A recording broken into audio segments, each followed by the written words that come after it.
Batalha Dread Fênix vs Emperor Furnace. Até 2 pontos. Gol. Os dois estão com boost variable, tá? Sim, é boost de defense. É. Esse vídeo vai sair nos 2 canais. A gente tá fazendo na pressa porque a gente quer um vídeo pequenininho pra postar nos 2 canais. Se der certo. Sim.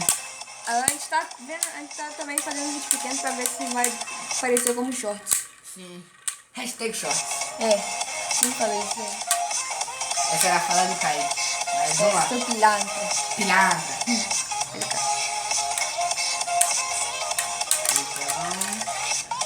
vitória de Dread Fênix.